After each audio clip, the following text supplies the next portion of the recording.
Muy buenas tardes, queridas amigas, queridos amigos. Hoy entramos en una nueva conversación de Dos Tercios, el programa que radiografía el proceso constituyente y lo radiografía de verdad. Estamos a horas de la elección más importante del último medio siglo en Chile, una elección presidencial que para muchos es decisoria y que para otros, entre los que me cuento, solo es un paso más en esta larga cadena de acontecimientos que ha puesto al país y a su sociedad en una encrucijada, y veremos cuál de los caminos posibles es el que toma, sin que pensemos que sea el definitivo, pero sí que es de suma importancia para los destinos del país. Y en ese sentido vamos a tener una conversación con nuestro querido amigo Atricio Milla, además vinculando todo el rato estos acontecimientos con el quehacer constituyente, que ha estado un poco eh, apagado por las noticias de la campaña presidencial que culmina. No obstante, no dejan de moverse por Chile los constituyentes. ¿Cómo estás, querido Atricio? ¿Cómo te ha ido? ¿Cómo ha sido esta semana? ¿Qué nos puedes contar? Yo muy bien, Alejandro. Obviamente con la expectativa de este próximo domingo con las elecciones presidenciales, pero estamos también terminando, Alejandro, una semana que tuvo algunos temas noticiosos interesantes en la materia de la Convención Constitucional y también en la contingencia política. En el primer tema que tiene que ver con la Convención Constitucional hay temas muy interesantes. Por ejemplo, el trabajo de la Convención Constitucional que se ha centrado en esta recopilación de la plataforma de iniciativas populares. Ya cuenta con 6 propuestas de normas de constitución, Salud fueron todas cristalinas de este declaradas admisibles día y ahora se sábado. está a la Gracias. espera de que los patrocinadores logren reunir estas 15.000 firmas, nada más y nada menos, y obviamente posteriormente van a ser votadas en un plenario de la Convención Constitucional. El vicepresidente de la Convención Constitucional, Jaime Baza, anunció algo inesperado en esta semana, que habían realizado un ahorro de cerca de 900 millones de pesos, los que van a ser finalmente destinados para consulta ciudadana y la consulta indígena, algo que se opuso a las declaraciones de Elisa Loncón, donde le estaba pidiendo dinero al Estado porque no llegaban para realizar este tipo de acciones. Bueno, había dinero en la convención.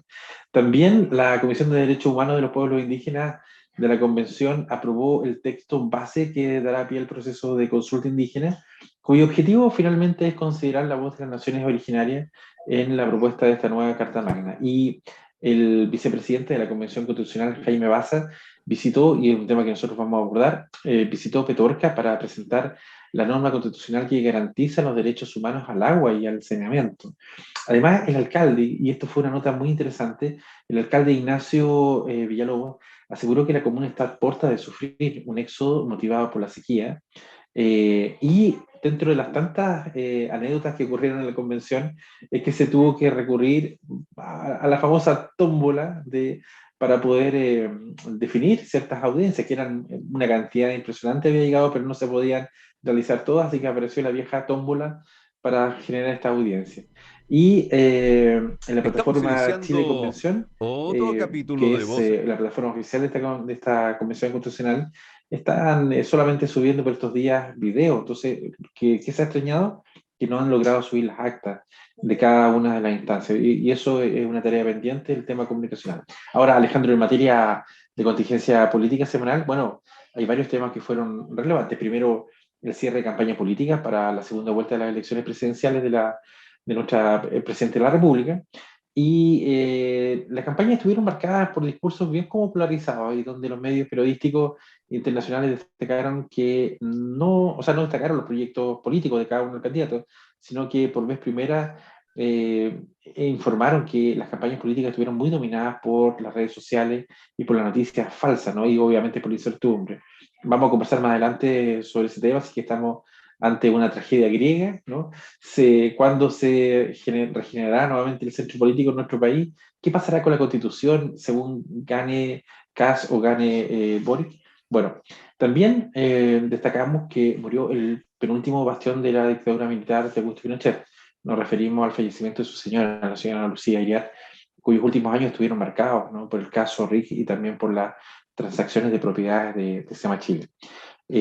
También otra noticia lamentable, el Instituto Nacional de Derechos Humanos culpó al Estado por la falta de apoyo en el suicidio del joven Patricio Pardo, un joven de 26 años que fue víctima de trauma ocular tras el estallido social del año 2019, ¿no? Y que padecía una fuerte depresión. Y dentro de estas noticias freak que han salido en el último tiempo, nos encontramos el caso de una concejala de Santiago de Ñuñoa que se llama Kena Lorenzini, que ha sido denunciada por acoso sexual por colaboradora, digamos, del trabajo en municipal. Y eso demuestra un evento más, ¿no? Que en nuestro país, tanto de uno o de otro lado, los abusos siempre pareciera ser que se mantienen, ¿no?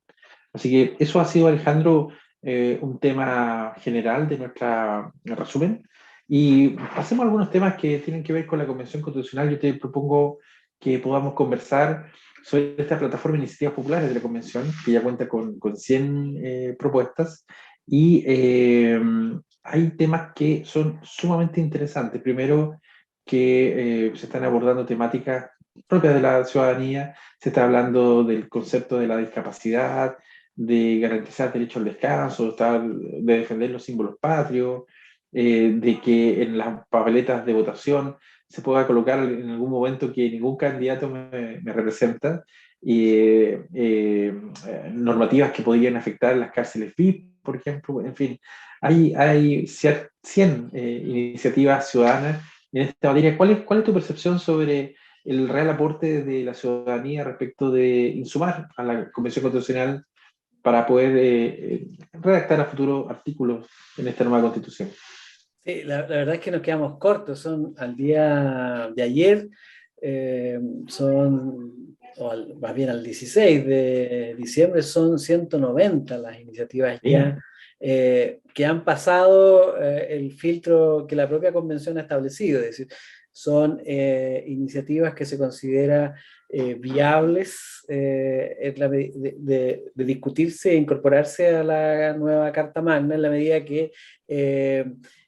que cumplan con un nuevo prerequisito, un requisito de más de 15.000 firmas, que equivaldría a 15.000 votos. ¿Ah? Entonces, bueno, es una de las cosas que nos ha extrañado en esta loca geografía del proceso constituyente, que tenemos constituyente con 1.500 votos y cualquier idea, por buena que sea, necesita 15.000. Algo así como, ¿cuánto? 10 veces el peso de ese constituyente.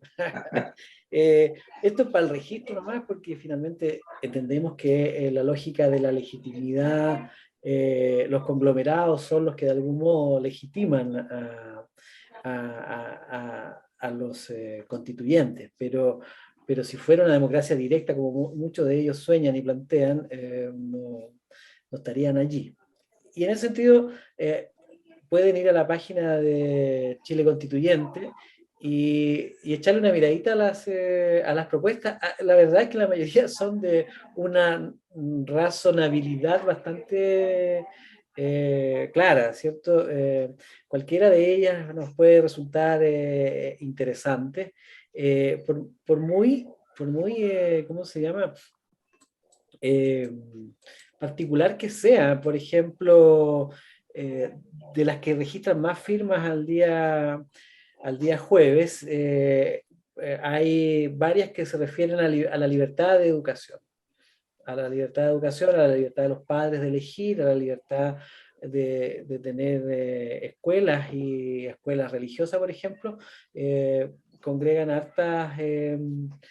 hartos apoyos y sin duda van a llegar a las 15.000 firmas, y la mayoría de estas iniciativas tienen, para mi gusto, eh, muchas posibilidades. Por ejemplo, hay una que se denomina Con mi plata no, defiende tus ahorros provisionales. Entonces, que nadie se llame a engaños. Aquí hay propuesta e iniciativa de diferentes orientaciones. Las hay conservadoras, las hay, por ejemplo, feministas, como una educación feminista para Chile, laica y no sexista, que es promovida por una organización que se llama REDOFEM, que es la Red Docente Feminista. Profesoras Bien. feministas que promueven esta iniciativa. No vamos a entrar en detalle eh, como, cuáles son en concreto las propuestas de cada una, pero hay otra que se llama No son muebles, la incorporación de los animales a la Constitución. Sí. Y los animales poseen un estatuto jurídico de muebles, seres movientes o cosas, y la Constitución, entonces, o sea, esta propuesta busca que la Constitución, entonces, garantice la protección a los animales, incluyendo los animales que nos alimentan. ¿O no? Bueno, ese es parte de la discusión que se abre a partir de esta iniciativa. Son 190, y creo que vale la pena mirarlas. Por lo menos encontramos en esta iniciativa mucha más diversidad que en las propuestas de los constituyentes. Por ejemplo, Sí. en nuestro caso, nuestro representante constituyente lo único que plantea es la región de Aconcagua, y con su socio de el agua como derecho humano, cosa que ya sabíamos antes y probablemente estábamos de acuerdo con lo segundo en mi caso, con muchas dudas en lo primero, por considerarlo una iniciativa más bien de políticos para políticos y con fines políticos. Entonces, bueno, pero en estas propuestas ciudadanas sí que hay diversidad y vale la pena mirarla, y ojalá que los constituyentes la miren, y invitamos a todos a colocar su firma de apoyo en cada una de ellas. Entiendo que uno podría apoyar las 160, en un acto ecuménico podría apoyarlas todas. Sí, en un dato estadístico, Alejandro, se cuenta que un porcentaje altísimo de estas propuestas ciudadanas están orientadas a la Comisión de Derechos Fundamentales. Luego vienen sistemas políticos, formas de Estado y medio ambiente y modelo económico. Ellas se llevan el grueso de estas iniciativas. Y para reforzar un poco lo que tú comentabas, efectivamente, estas 160 iniciativas ciudadanas se contrastan con las cerca de 6 iniciativas que han presentado los propios convencionales constituyentes. En el programa hemos hablado de la primera, cuando comentamos el tema de la vivienda digna, que fue la primera, la segunda sobre la vida libre de violencia contra las mujeres, niñas y también disidencias sexuales.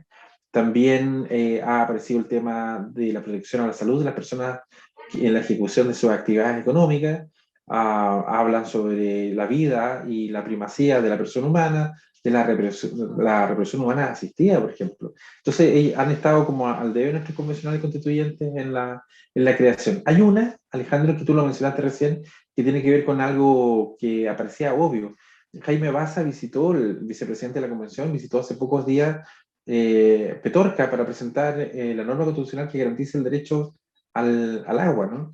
Y mencionó en esa parte que los derechos humanos al agua, el saneamiento, es el tema central de su propuesta. Y dice que el comisionado de este Distrito 7 dijo que los derechos humanos al agua y al saneamiento debe ser para toda persona sin discriminación, que tiene derecho al agua suficiente, aceptable, potable, libre de contaminación, físicamente accesible, decía, y asequible económicamente para el uso personal y doméstico. Y el alcalde, colaborando un poco con el discurso de Jaime Baza, decía que la zona vive dos problemáticas. Una, que la escasez de agua está provocando migración en realidad de sus habitantes, y que están interrumpiendo gran parte de las actividades, entre comillas, normales de una ciudad. En este caso, las escuelas que han tenido que cerrar momentáneamente por la falta de agua.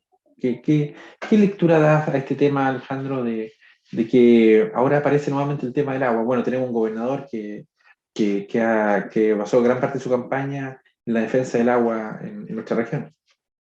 Sí, esta semana agregar que los constituyentes del Distrito 6 y del 7, Baza es del 7, pero Claro. con su calidad de vicepresidente, ¿cierto? La convención tiene un estatus que le permite desplazarse hacia otros territorios, y estuvieron en la provincia de Petorca, estuvieron con actividades en en Papudo, en Puyalli, en Longotoma, en Trapiche, en Petorca. Hubo un despliegue por la provincia de Petorca, en lo que ha sido como una tónica de estos despliegues territoriales, que en la medida que va pasando el tiempo nos vamos dando cuenta de ciertas estrategias que hay, y una de esas es como copar ciertas provincias. De hecho, esta semana, no obstante, también hubo algunas actividades en los Andes y San Felipe, pero el foco estuvo en Petorca. Y por supuesto que el tema del agua es, yo creo que a esta altura es un consenso generalizado que las personas tienen que tener acceso al agua garantizado, qué sé yo, y provisto, con provisión. Pero conociendo la realidad de Petorca, a mí me tocó participar en la primera comisión sequía de la provincia de Petorca en el año 1900, era el siglo pasado, en el siglo pasado, 1996.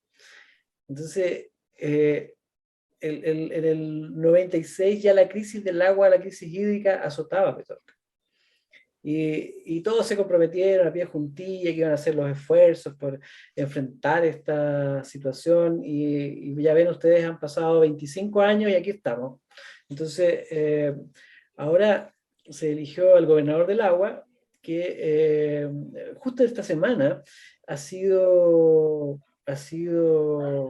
confrontado por el intendente regional, que lo acusa de tener una muy baja ejecución presupuestaria. Y esto nos llama a cierta reflexión.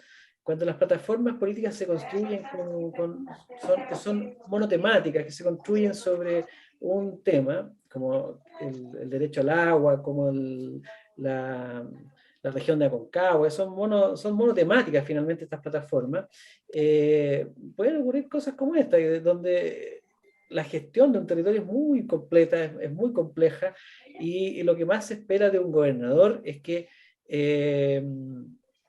pueda ejecutar el presupuesto, es decir, gastarse las pocas lucas que hay. Una cosa es decir, oye, el presupuesto de la región de Valparaíso, que debe estar por ahí por los 70.000 millones de pesos, es pequeño, se ha reclamado mucho, ha ido bajando en los últimos años, y sin embargo, no gastarse eso que ya es poco, es como para preocuparse. Por lo tanto, ha recibido un tirón de orejas. Por supuesto, van a venir las réplicas, el derecho a explicar la razón. Se argumentará que se asumió el gobierno, digamos, cuando la ejecución estaba en curso, en fin, inexperiencia, habrá muchas justificaciones, pero la realidad de la gestión no pasa por las consignas, pasa por hacer las cosas bien. Y es lo que hemos planteado en torno también a ideas como la región de Aconcagua. No sacamos nada con tener una región si se van a replicar los mismos vicios de todas las otras regiones, digamos. Es el problema de fondo, el hacer las cosas bien. Y por lo tanto, por ahora, en materia de agua, estamos en los anuncios. Se ha hecho, más allá de los anuncios, no hay cambios sustanciales. Estamos esperando una constitución para cambiar, cuando la verdad es que en el caso de Petorca, el cambio debía haberse ocasionado hace 25 años atrás. Y todos éramos actores en esa época, yo en una función, Mondaca en otra, en aquella época estaba, si no me equivoco, él más bien en los proyectos de riego, en fin, cada cual andaba en lo suyo, pero la realidad que vivimos hoy comenzó hace mucho tiempo, de muchas maneras. Y en el caso de lo que plantea el alcalde de Petorca, es muy probable que sí, pues, que haya migración. Eso ya ocurrió con la cuarta región. La cuarta región comenzó a despoblarse en los años 60, ¿cierto? Y no hubo política pública capaz de detener ese éxodo, ¿cierto? Y hoy día la cuarta región, sobre todo las provincias del Limarí, del Choapa, son provincias desérticas en términos de acceso al agua, y muy disminuida en cuanto a población. Así es. Alejandro, los últimos minutos de nuestro programa trataremos de dedicarlo también a lo que es algo fundamental y trascendental en nuestra historia patria, ¿no?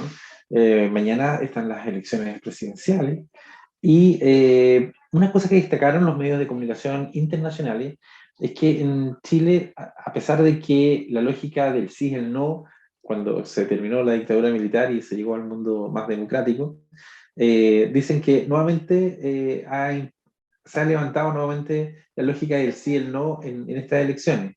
Pasó lo mismo en la elección de Lagos, de Bachelet, de Elwin, para hacer un recuento. Y bueno, el mundo siguió girando, pero dicen que por vez primera Chile hemos tenido una campaña muy dominada por las redes sociales y fundamentalmente por las noticias falsas, y que es un fenómeno que lo habían ya visto los medios internacionales en Jair Bolsonaro en Brasil, para qué decir, en Donald Trump en Estados Unidos, y que se ha caracterizado por un ejército de soldados virtuales que compulsivamente comparten fotos, videos, frases, noticias de todo tipo, para impactar la opinión pública y estimular obviamente la adhesión para tal o cual ciudadano.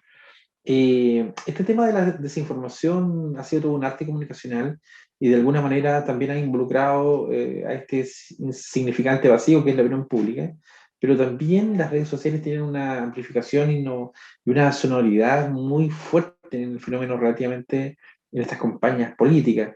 ¿Cuál ha sido tu lectura respecto a estas dualidades que se han visto de libertad, opresión, democracia, totalitarismo, fascismo, comunismo, bueno, lo malo? ¿Ha sido confuso para nuestra ciudadanía tener que enfrentar esta campaña política en esta lógica de redes sociales y de noticias falsas muchas veces? ¿Cuál es tu lectura de lo que ocurrió como campaña comunicacional?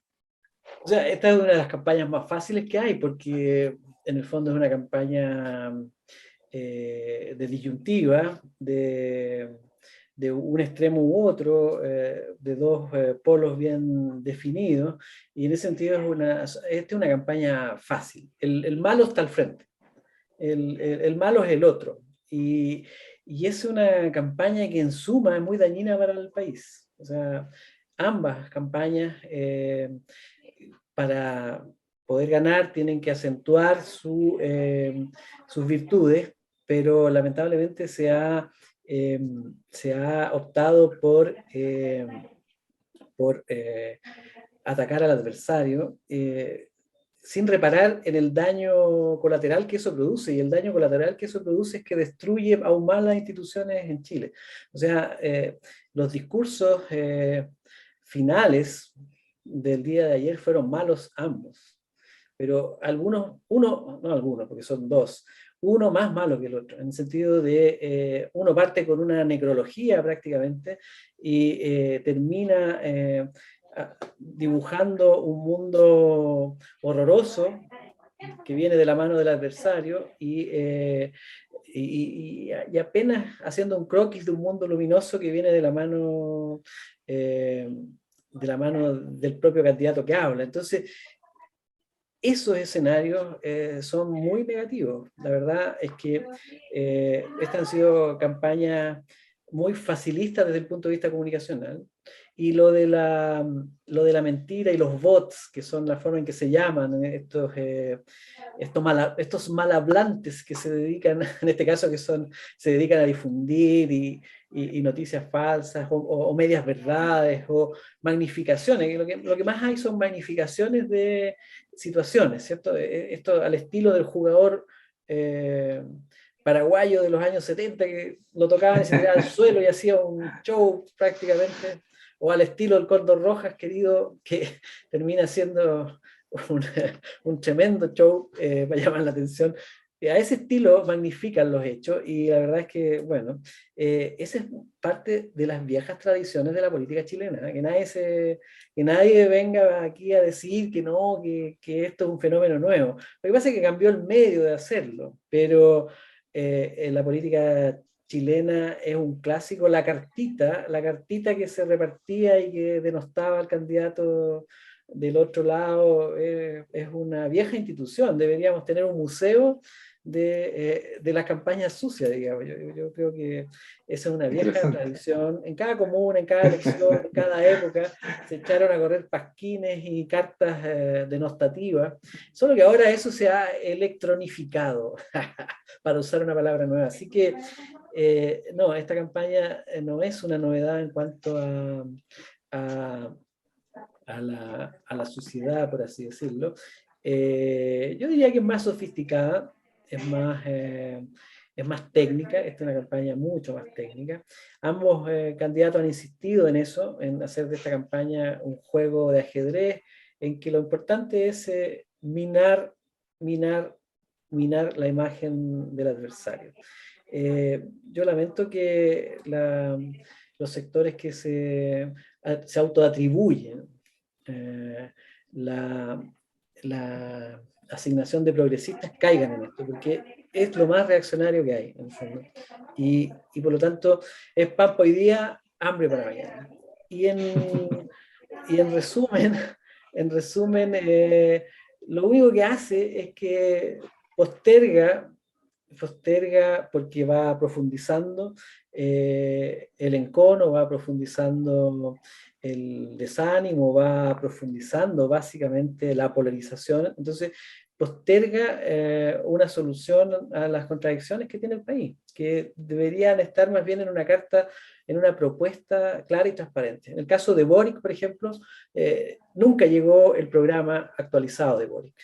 Básicamente optaron por una tradición muy nueva y reciente, que es el programa, la versión 1.0, la versión 1.2, la versión 1.3, la versión 1.4, la versión 1.5, la versión anda tú a saber cuál, y se fue modificando la idea. Y eso, la verdad que yo diría que fue desdibujando la impronta del sector de definir un programa con claridades, y más bien quedó la sensación de que lo único que está claro es que no hay nada claro. Y el caso de la AFP fue emblemático, o sea, en la última semana, al final, nadie supo si se murieron las AFP con Boric o van a continuar las AFP con Boric. Y al parecer, lo que quedó instalado es que van a continuar. O en el caso de Kast, lo que se le ha criticado de el tema del Ministerio de la Mujer y su supuesta dureza con lo femenino y su rol conservador, tampoco quedó tan claro, aunque en eso Kast fue mucho más efectivo en hacer claridades que lo que fue Boric. Así que, en definitiva, esta ha sido una campaña fácil, facilista, técnica, en el sentido de que lo importante es dañar las opciones del adversario de llegar al poder, vieja en términos y conceptos, comunismo versus fascismo, y en ese sentido yo diría que ha sido una de las campañas con los peores discursos de cierre de la historia. Por supuesto que nadie tiene ganas de leerse los discursos de cierre de las campañas presidenciales, digamos, eso es un pasatiempo para eruditos, Masoquista, no sé. sin mucho destino, ¿cierto? Entonces, pero finalmente son hechos de la causa. Finalmente los discursos hay discursos memorables, pero estos no van a pasar a la memoria precisamente por ser buenos discursos.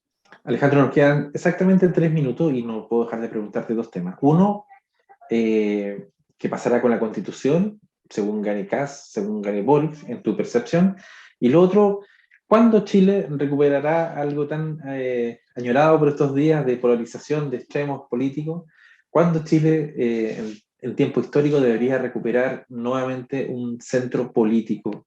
¿Cuál es tu percepción de lo que viene a futuro La después de estas segunda, elecciones? la más fácil, la segunda es más fácil. Recuperaremos el centro político cuando recuperemos la cordura, ¿cierto? Cuando salgamos de la embriaguez de las ideas y cuando dejemos de consumir estos brebajes ideológicos que ya hemos tratado de desentrañar a lo largo y ancho de este programa, cómo se originan bueno, y las consecuencias que tienen este escenario polarizado. Y estas elecciones sin duda que van a marcar, de hecho ya están marcando, un escenario diferente al esperado en relación a la Constitución.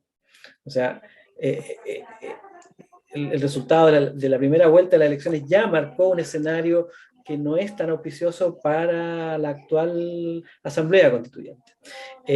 La eventual elección de Kast significaría de algún modo un escenario que llame a, o sea, un escenario que va a tironear el proceso constituyente hacia la creación de una constitución más conservadora, más, que considere más a los sectores de centro e izquierda, perdón, de centro y derecha, y en el caso de Kast significaría seguir con el itinerario constituyente del origen, ese que de algún modo encarna Loncón y Baza, que es una constitución de izquierda, ¿cierto? Y por lo tanto, ambas candidaturas presidenciales tienen a la Constitución como meta central, mientras que para Boric lo importante es asegurar la presidencia para asegurar una Constitución de izquierda, para Kast es una presidencia para asegurar una Constitución lo menos de izquierda posible. Esa es la correlación de fuerzas. Y nosotros decimos, para cerrar, que Sí. no sé por qué tanto afán, porque finalmente lo que la historia de Latinoamérica demuestra es que las constituciones, si no son buenas de verdad, no sirven para nada. Y tenemos 208 ejemplos para sacar de esfuerzos constitucionales, y de los últimos 208 tenemos más de 50 en las últimas 3 décadas, entonces no sé cuál es el afán, digamos. Pero la política tiene sus propios afanes, sus propios ritmos, sus propios rituales de algún modo sus propios torbellinos, y en ese torbellino estamos. Y el problema es que se arrastra todo el país en esa dirección. Así es. Nos vamos. Nos vamos, ya saben, mañana es el gran día, cada cual haga su opción, hágala con plena libertad, porque finalmente es una opción democrática. Ambos candidatos están en un contexto democrático, ambos candidatos, si ganan, va a ser en virtud de la democracia. Así es. Muy bien, nos vemos. Nos vemos, Alejandro. Chao. ¿Estás bien? Chao, chao.